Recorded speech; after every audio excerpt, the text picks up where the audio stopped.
Right, a quick chat about the heart. This is a very bad drawing of a heart. It's not exactly what a heart looks like, but it serves the purpose of what I have to say.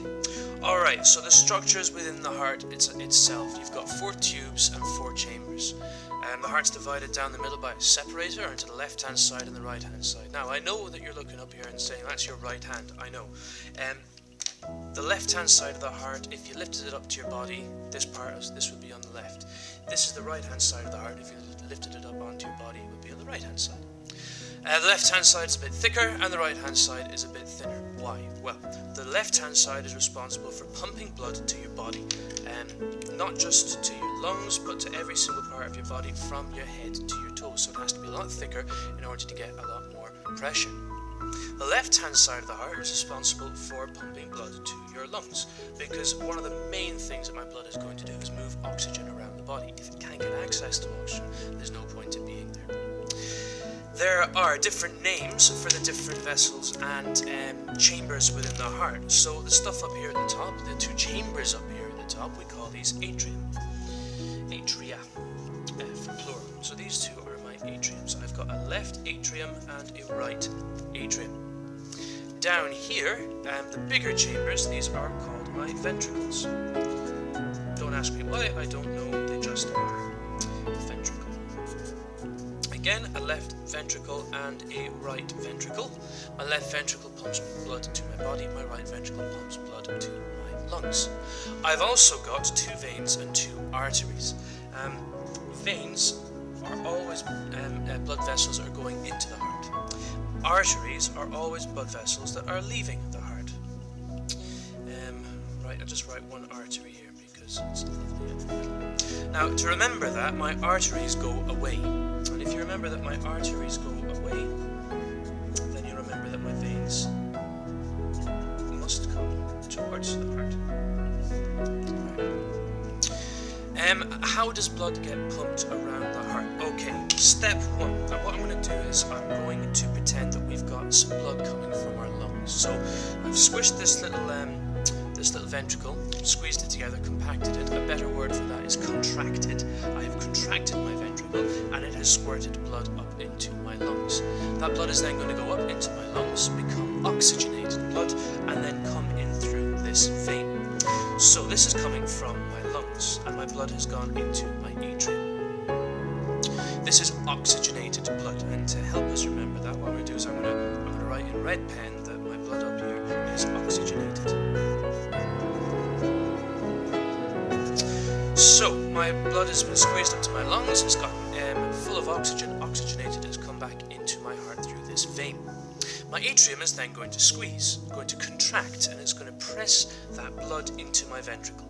And the next step is for my oxygenated blood in my ventricle to be pushed into my body. So this ventricle will contract and push blood into the body. But there's 2 holes it can go. It can either go up this way to the body or it can go back towards the lungs. Now we don't want that. That is an absolute waste of time. There's no point oxygenating your blood and then sending it back to the lungs.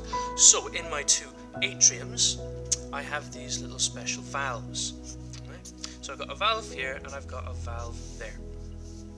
So when my atrium contracts and pushes blood into my ventricle, this valve will close. My ventricle then, when it contracts, is going to force the blood into my body. Now my blood can now go off to my body. It can bring with it glucose and oxygen, red blood cells, white blood cells, platelets, all transported by plasma. That is all going to get used up. My oxygen is going to get used up, especially as is my glucose. All right, it's going to get pushed up out of my body, and it's going to have to go. It's going to get pushed out of my body, used up around my body, and it's going to have to come back into the heart where it can pick up oxygen again. This is the side of the heart where my blood comes back. So this is coming from my body. This blood has got no oxygen in it. All right, it is deoxygenated blood. Now to help you remember which side, I'm going to use a blue pen for this. It has been deoxygenated.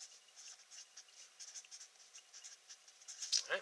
So I've picked up oxygen from my lungs, it's come back into my heart, my heart's contracted and my blood's been pushed around my body, and then it's going to come back into my heart on the right hand side. This blood is deoxygenated, I need to get it oxygenated. Same thing, atrium contracts, blood comes through, ventricle contracts, blood goes up into my lungs. Now, I said earlier there's no point in putting oxygenated blood back into the lungs. Well, similarly, there's absolutely no point in having my oxygenated and my deoxygenated blood mixing. Oh, I forgot to label this valve.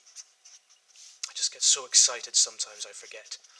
So I need to keep these separated. I need to keep these two halves of the heart completely separated, my left and my right.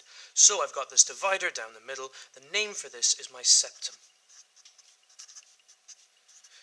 Remember, my septum separates my left-hand side from my right-hand side. Septum separates.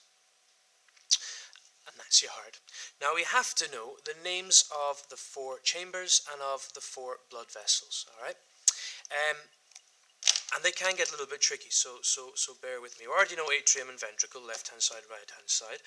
And we know that these things up here are arteries and these things down here are veins. Now, these ones who are going to the body and from the body are very important. So they get their own little special name. This particular artery is called my aorta. My aorta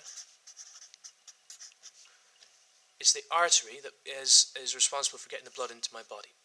And then when it comes back into the heart, it comes in through this vein. And it's a very important vein as well, so we get its own special name, the vena cava.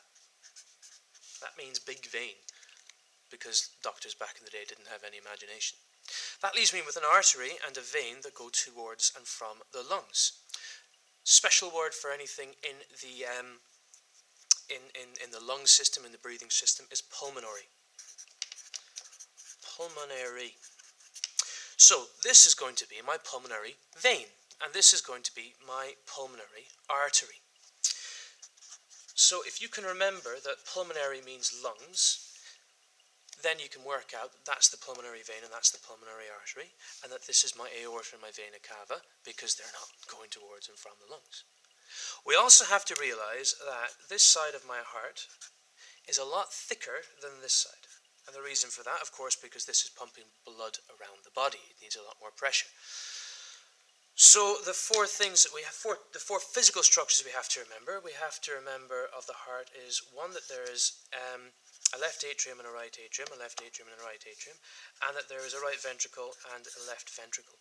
We also have to remember the 4 names: pulmonary vein and pulmonary artery, my aorta and my vena cava.